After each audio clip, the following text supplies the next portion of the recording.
Welcome to our FamilYakap Daily Gospel Readings.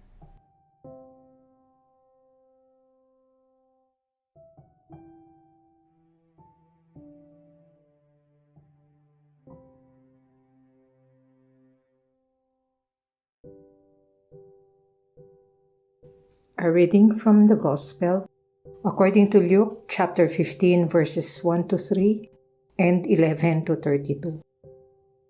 Tax collectors and sinners were all drawing near to listen to Jesus, but the Pharisees and scribes began to complain, saying, "This man welcomes sinners and eats with them."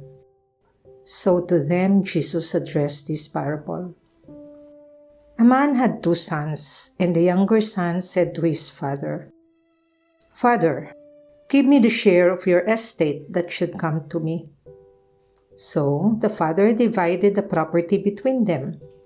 After a few days, the younger son collected all his belongings and set off to a distant country, where he squandered his inheritance on a life of dissipation.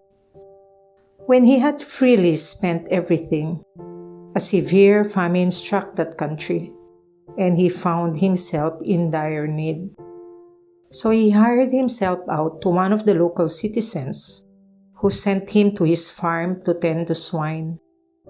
And he longed to eat his fill of the pods on which the swine fed, but nobody gave him any. Coming to his senses, he thought, "How many of my father's hired workers have more than enough food to eat? But here am I, dying from hunger. I shall get up and go to my father, and I shall say to him, 'Father, I have sinned against heaven and against you. I no longer deserve to be called your son. Treat me as you would treat one of your hired workers.'" So he got up and went back to his father. While he was still a long way off, his father caught sight of him and was filled with compassion. He ran to his son, embraced him, and kissed him. His son said to him, "Father, I have sinned against heaven and against you. I no longer deserve to be called your son." But his father ordered his servants, "Quickly, bring the finest robe and put it on him. Put a ring on his finger and sandals on his feet. Take the fattened calf and slaughter it.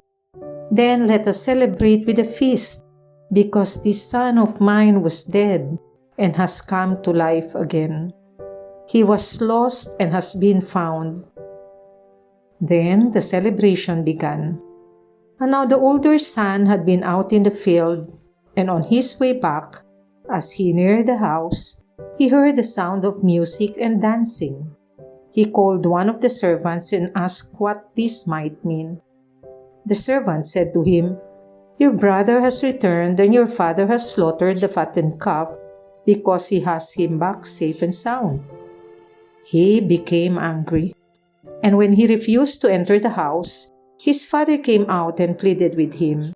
He said to his father in reply, "Look, all these years I served you, and not once did I disobey your orders.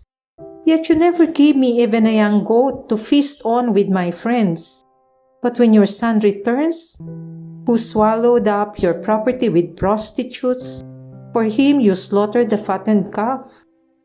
He said to him, "My son, you are here with me always. Everything I have is yours. But now we must celebrate and rejoice, because your brother was dead and has come to life again. He was lost and has been found."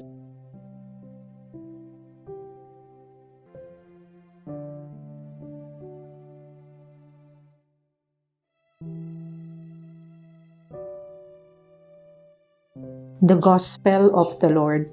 Praise to you, Lord Jesus Christ.